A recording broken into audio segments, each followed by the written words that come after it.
আওয়ামী লীগের মতো একটা ভিন্ন জায়গাতে অতীতের মানে তারা বরং ক্ষমতা যখন ছিল এই জুলাই আগস্ট বিপ্লবের ওই সময়টিতে তাদের যে দুরবস্থা ছিল তার চাইতে এখন তারা আরও 100 গুণ ভালো আছে। রাজনীতির যে শূন্যতা সেই শূন্যতার মধ্যে আওয়ামী লীগ উপস্থিত না থেকেও তারা দাপিয়ে বেড়াচ্ছে, উড়ে বেড়াচ্ছে, টেকনাফ থেকে তেঁতুলিয়া পর্যন্ত, লন্ডন থেকে বোস্টন পর্যন্ত। ছাত্রলীগ অথবা রাজনৈতিক কর্মকাণ্ড স্থগিত হওয়া আওয়ামী লীগ, এ দুটো সংগঠনের যে কার্যক্রম এবং এ দুটো সংগঠনকে নিয়ে সাধারণের যে আলোচনা কোনো অবস্থাতেই বাদ দেওয়া যাচ্ছে না। ঘুরে ফিরে আওয়ামী লীগ, ঘুরে ফিরে ছাত্রলীগ, ঘুরে ফিরে শেখ হাসিনা বারবার শুধু সামনে চলে এসেছে। দেশে, দেশের বাইরে, সর্বত্রই আওয়ামী লীগ যেভাবে তাদের নিজেদের ঢোল বাজানোর জন্য তারা সর্বোচ্চ চেষ্টা চালিয়ে যাচ্ছে এবং যেভাবে আওয়ামী লীগের লোকজন তারা অনেকটা আন্তর্জাতিক রাজনীতি শুরু করেছে, এটা নিকট অতীতে বাংলাদেশে কেউ তো করেনি। আপনি এক নিঝুম মজুমদারের কথাই চিন্তা করেন। আপনি আওয়ামী লীগ ক্ষমতায় থাকাকালীন সময় তার যে দাপট ছিল বা সে যেভাবে কথাবার্তা বলতো, এখন অবস্থা দৃষ্টি মনে হচ্ছে যে আওয়ামী লীগ বাংলাদেশের ক্ষমতা হারিয়েছে বটে, কিন্তু তারা এখন দিল্লির মসনদে শেখ হাসিনা বসে আছে। এই জন্য তার চেহারা ভালো হয়ে গেছে, তিনি পকেটে হাত দিয়ে কথাবার্তা বলছেন এবং প্রতিপক্ষকে যেভাবে খিস্তি খাওড় করে অনেকটা শুদ্ধ ভাষায় তিনি যেভাবে গালাগাল দিচ্ছেন, এটা মানে আমি খুব আশ্চর্য হয়ে যাই। এর কারণ হলো আওয়ামী লীগ জমানাতে তিনি মেজাজ হারিয়ে ফেলতেন, তিনি অনেকটা সেফুদা প্রকৃতির ভাষা ব্যবহার করে প্রতিপক্ষকে ঘায়েল করতেন, কিন্তু এখন সেটা তিনি করছেন না। তিনি অনেক সিস্টেমেটিক। ইট মিনস যে আওয়ামী লীগের যারা নেতাকর্মী রয়েছেন তারা সবাই আশাবাদী, তাদের সামনে আশা আছে এবং তাদের আত্মবিশ্বাস এখন তুঙ্গে। আমি নিঝুম মজুমদারকে উদাহরণ হিসেবে দিলাম। আপনি যদি মহিবুল হাসান চৌধুরীর কথা চিন্তা করেন, আপনি যদি সমর রেজাউল করিম সাবেক মন্ত্রী তার কথা চিন্তা করেন, তারপরে অন্যান্য যারা সামাজিক মাধ্যমে আসছেন, আমি তো কারোর মধ্যেই কোনো লক্ষণই দেখছি না। অবস্থা দৃষ্টি মনে হচ্ছে যে এরা যে বাংলাদেশ থেকে চলে গেছেন বা তাদের যে ক্ষমতা চলে গেছে এবং তারা যে আগামীতে আসতে পারবেন না, আগামীতে বিএনপি ক্ষমতায় আসবে, জামাত ক্ষমতায় আসবে, ডক্টর মোহাম্মদ ইউনূস 50 বছর থাকবে, এটা আওয়ামী লীগের নেতাকর্মীদের লক্ষণ দেখে একেবারে বোঝা যাচ্ছে না। দ্বিতীয়ত, যিনি এখানে প্রধান ব্যক্তি শেখ হাসিনা, ও মাই গড, শেখ হাসিনার বুদ্ধি বেড়ে গেছে। উনি যখন শেষমেশ ক্ষমতার একটি বছর অর্থাৎ 2024 সনটি, আমার কাছে মনে হয়েছে যে ওনার রাজনৈতিক জীবনের সবচাইতে যে রং সিদ্ধান্তগুলো ওই সময়টাতে তিনি নিয়েছেন এবং ওই সময়টি তার কথাবার্তা, তার আচরণ, তার ড্রেস কোড কোনো কিছুর মধ্যে ধারাবাহিকতা ছিল না। কিন্তু এখন যেটা মনে হচ্ছে, অবস্থার দৃষ্টি মনে হচ্ছে যে তার বয়স এখন 35-40 হয়ে গেছে, মানে অর্ধেক হয়ে গেছে তার বয়স। তার যে প্রাণশক্তি,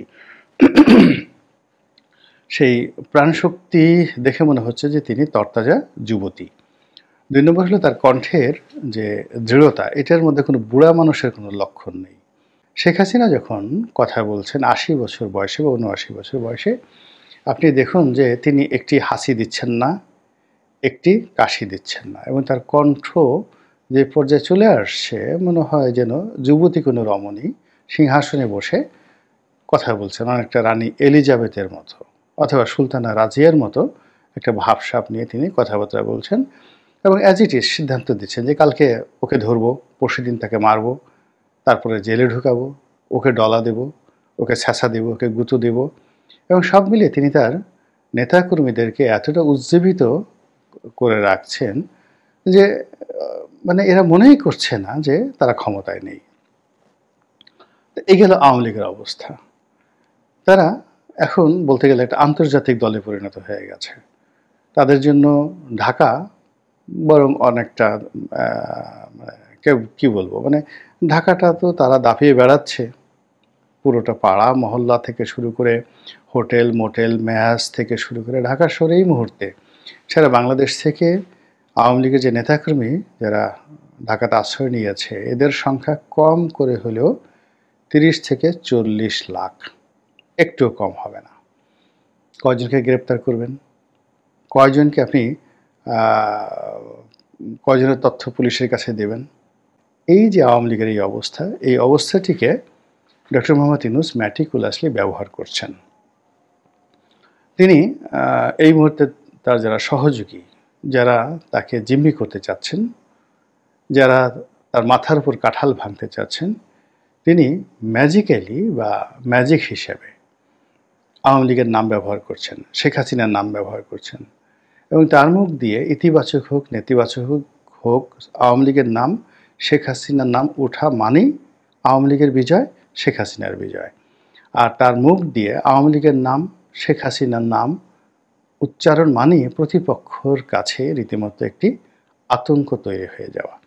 যেমন ধরুন, তিনি আমেরিকাতে গিয়ে বললেন যে আমেরিকা মানে আওয়ামী লীগ নিষিদ্ধ দল নয়, এটির কার্যক্রম স্থগিত করা হয়েছে।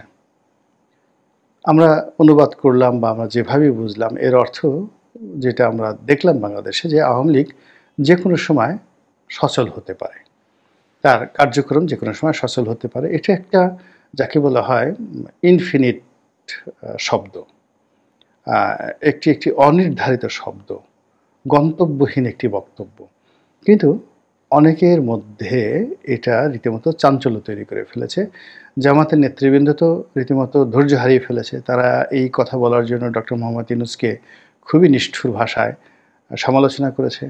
এনসিপির যারা নেতৃবৃন্দ রয়েছেন তারা তো যেহেতু তারা তরুণ, তারা আরও নিষ্ঠুর ভাষায় ডক্টর মোহাম্মদ ইউনূসকে গালাগাল করেছে। অন্যদিকে যে সকল বিদেশি ইউটিউবার রয়েছে, টোকাই ইউটিউবার, যারা ডক্টর মোহাম্মদ ইউনূস যাদেরকে বিভিন্ন সময় সাহায্য সহযোগিতা করেছেন বলে কথাবার্তা শোনা যাচ্ছে, কিন্তু বেসিক্যালি বাংলাদেশে অনেক লোক, মানে অনেক সংগঠন, 2-4টা সংগঠন এদেরকে মাসে $500, কাউকে হয়তো $1000 এভাবে দিয়ে গত 3-4 বছর যাবৎ যে সকল ফ্রাঙ্ক আইনস্টাইনের দানব তৈরি করে ইউটিউবের মাধ্যমে, ফেসবুকের মাধ্যমে অশ্লীলতা, অশ্রাব্যতা ছড়িয়ে মনে করেছিলেন যে রাজনীতিতে তারা খুব শাইন করেছে। তো সেই সকল টোকা ইউটিউবার যারা আছে তারাও ডক্টর মোহাম্মদ ইউনূসের উপর ক্ষেপে গেছে, ভীষণ রকম ক্ষেপে গেছে এবং ডক্টর মোহাম্মদ ইউনূসকে তারা গালাগাল শুরু করে দিয়েছে। কারণটা কি?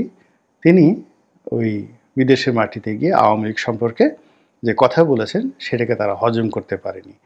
এটা যে ওনার একটা পলিটিক্স, এটা যে ওনার একটা কৌশল এবং এটা যে ওনার যে একটা ঢাল, এটা ওনারই যারা পোষ্য, যারা ওনার পা চেটে এই গত 3-4 বছর যাবৎ জীবন জীবিকা চালাচ্ছেন এবং গত 1 বছর ধরে ওনার কল্যাণে যাদের রুটি রুজি হচ্ছে, তারা ওনার মস্তিষ্ক এবং ওনার কৌশল, ওনার বিদ্যা বুদ্ধি সম্পর্কে এখনো ধারণা নিতে পারেননি।